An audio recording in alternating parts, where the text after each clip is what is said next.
Is Ruthie Rocks, and it is Friday, and we only have a couple more weekends to shop for Christmas. I'm sure you all know that, though. And people are shopping for houses, by the way. Yeah, we sold we're selling 47 houses a day so far this month, excuse me. This year we're selling averaged 104 homes a day. Now, I think that I just have this feeling, based on a few facts, of course, that our sales are going to pick up toward the end of the month. I think buyers are getting off the fence. Now, you may be putting them under contract, and the actual sales, the closings may not show up until, let's say, next month. But I think we're headed in the right direction, everybody. Prices are down, interest rates are under 7. So let's look at what's going on here in our market. We have 126 days of inventory. And of those days of inventory, we have 6,708 single family homes. That's a lot of single family homes, but you know what? 37% of those active single family homes are in the medium price or under. So 435,000 is not a bad median price right now. And 37% of our market is those homes. So I think you're going to see buyers, again, I'm going to keep saying it, come off the fence here. We listed 94 homes yesterday, which is awesome. Again, I talk about the churn. We closed 42, we listed 94, and probably more will close today because it's Friday. Closings tend to end up at the end of the week, at the end of the month. So in this whole month, we have sold 373 homes. Compared to last year, we sold 1,053 in the first 8 days of December. And the price, though, look at the price, 386,000. And last December, we were doing 132 sales a day. So that is, we're doing 85 less than we were last year. And of course, I keep cautioning everybody, keep doing what you're doing. Don't do what doesn't work. Do what does work. Get some listings because the buyers are going to come back. You have to prepare. Change equals chance. So you're going to have chances because we have changes. So don't stop grinding in that wheel. Keep doing what you're doing because you will bear the fruit. Because a lot of people kind of stop. They think, oh, the market's terrible. Well, it might be terrible for a few days, but guess what happens? Then the interest rates go down. So anyway, and then the median price comes down. So you can't not do what it takes to list homes and or communicate with your buyers.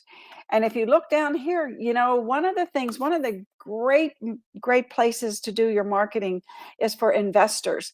They continue to buy homes. They don't care about the interest rate. Most of them are cash buyers, and they have a mentality. Hey, if the prices have come down a little bit and the interest rates is high, I'll go ahead and buy now, and I'll refinance when they go down. And you get that extra interest deduction because you're paying more interest. So when you do your income taxes, you get more interest deducted for your taxes. So it's not a bad idea, everybody. So, and especially the investors, they realize, the rents are not going down too much. They went down a little bit, but not that much. I mean, in our rental properties, they are going they don't stay on the market more than 30 days. And we have multiple people calling us constantly because, of course, we do a lot of advertising for our rental properties, but those people are making those phone calls, and it's like, oh my gosh, another lead, another rent, anyway. It's happening. I mean, we feel it. We feel the beat. The beat says your buyers are going to come off the fence, and investors are still buying homes. And here's the other thing: the $1 million and plus homes continue on that 4 to 5 per day. I think Tom Ferry said it's going to be the rich and the rest because he truly believes, Tom Ferry's opinion is that the $1 million homes are not going to slow down. They're going to speed up. That market is not going to slow down. So you might want to adjust perhaps where you farm, farm over 500,000. could be some opportunities there because those people have money are coming here, as we say all the time. So let's segue. I'll put this in the group, of course, so you can print it and help to get your buyers off the fence um, a little bit. But I listen to Tom Ferry all the time, and Brian Buffini and Grant Cardone and, and Tony Robbins. I listen to a lot of different other people that you probably don't know who they are, but they have good opinions, good forecasts. And this is a part of a show that I don't have time to do the whole 16 minutes like I wanted to because we have a contracts class today, and instead of starting at 10 o'clock, we're starting at 9:30. So I'm like going to probably be a little late, but I want to play this little clip for you because it kind of talks to our market as well. Different direction. I keep saying, Greg and I've talked about it, Carrie, a bunch. Like, does the world really need another mortgage company? And I bring it up somewhat tongue in cheek because, So this is whether I'm he's refinancing a interviewing a mortgage property or I company, just but did I want to a get down 35. here, see Had if I 30, can 40 years to solve it. Yeah. For keep whatever going. reason, they Hang haven't on with me because Well, it's not as showing go me. back up and they want to grab the moment. I know we're not, none of us are in the prediction Here we business, go. but December 14th is right around the corner as we're filming this today. And many are saying the inflation rate is going in the right direction, going down, depending upon, which news, media you're listening to. But if that's the case, the assumption is inflation goes down, maybe it's in the low sevens, maybe it gets to high sixes.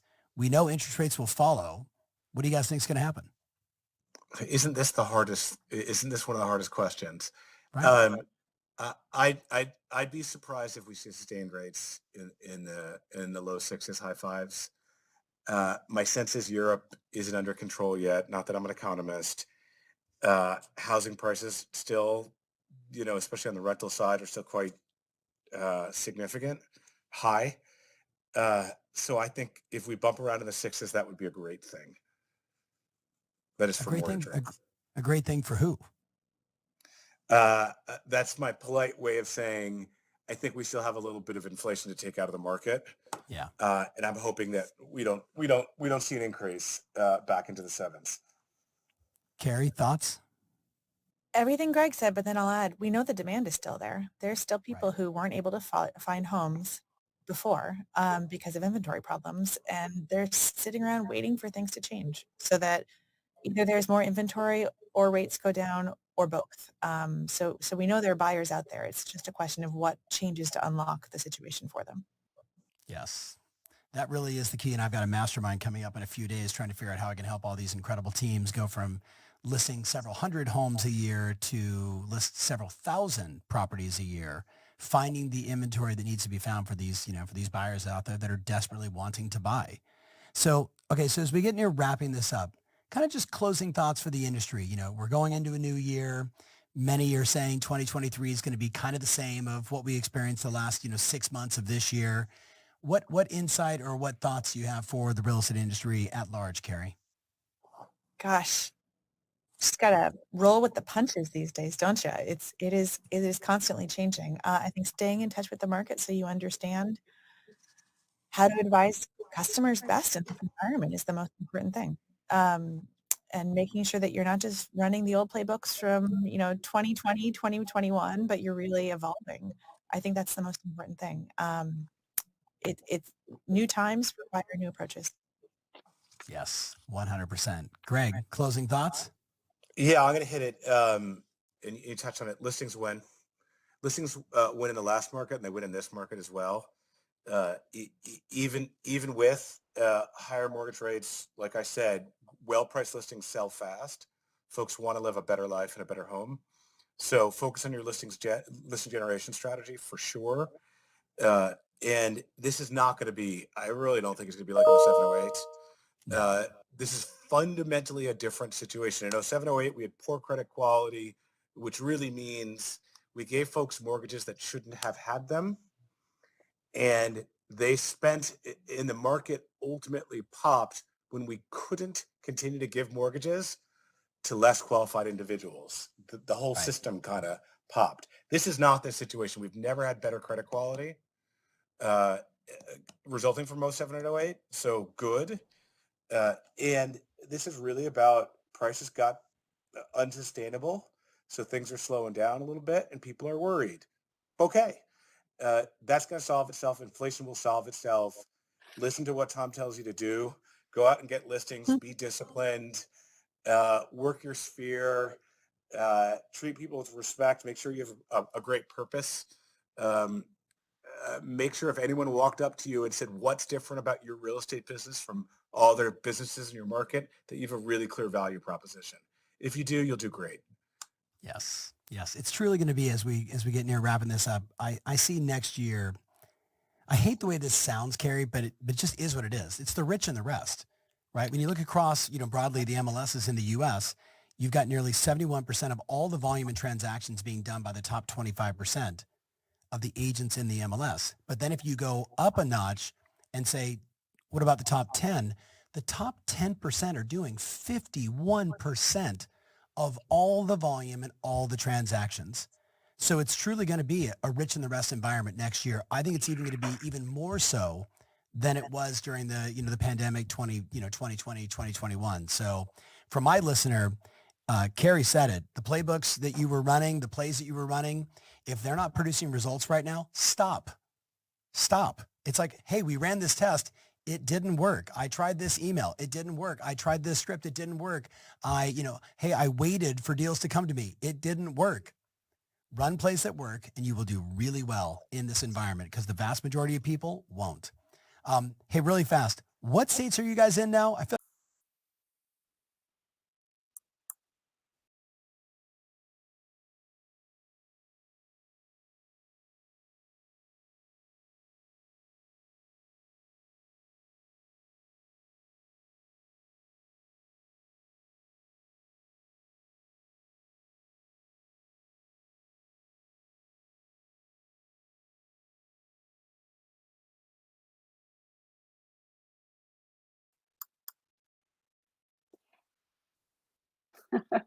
So what's going on here?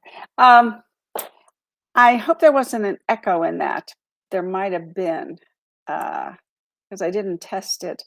But here's the thing. Tom just said, 25% of the MLS of the agents in the MLS do the majority of the business. And if you take it a tier up there, 10% are doing 51% of all the volume. And if you don't have your systems right, if you're not farming, if you're not doing, and farming works, the Carla said, well, if what you're doing doesn't work, stop doing it. But they're they're in the mortgage business. And so they've been trying different things. And a lot of those things they would tell you don't work. And so they stopped doing them. So they're a brand new mortgage company, pretty much. They're probably in, I think she said 10 or 12 states. And let me address that for just 1 second.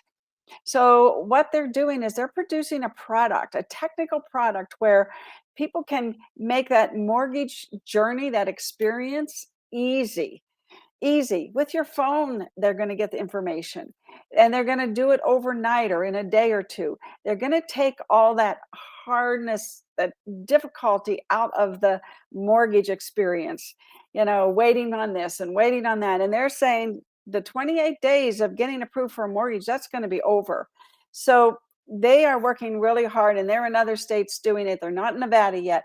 But my point is, as soon as that mortgage experience becomes a lot easier, you're going to have a lot more buyers that you can handle because you don't have that waiting period. So if you're a listing agent or if you're working with buyers, that's going to help the whole industry. And we know that Dr. Young says, that the chief economist of the National Association of Realtors, we are going to have a housing shortage, everybody. So if you're looking for a niche market, investors are buying. We talked about California, like Los Angeles, 34% of the homeowners there are owner occupied. The rest of them are investors. Our market, we have 55% of our market is homeowners. 45% of our homes that people own here are investors.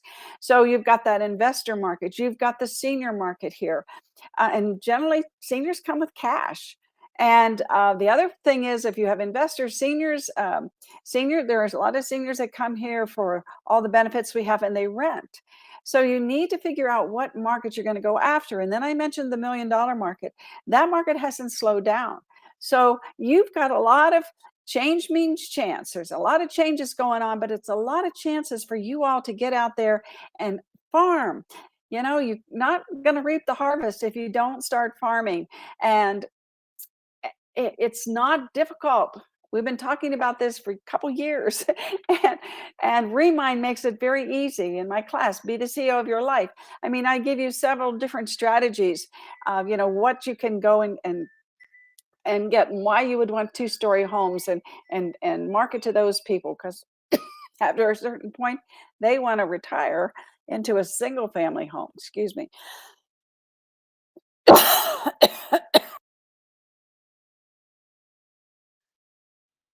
Talk too fast because I'm in a hurry. Okay, I got to run to the class. You all have a great weekend. I know a lot of you will be out there shopping for Christmas. I will post that whole video on the group. So if you want to listen to that entire 16 minutes, we only listen to about 5 minutes of it. It's really, really good information. And let's see, I can't think of anything else that I can say in a short period of time. Go to bee.vegas, sign up. We have a class on Monday, and I believe it's agency. And Jimmy Dagg's teaching it. It'll be 10 to 1. Lunch is included. If you didn't join our class today, contracts, we'll have another one real soon. Talk to you all. Have a great day, and I'll see you soon.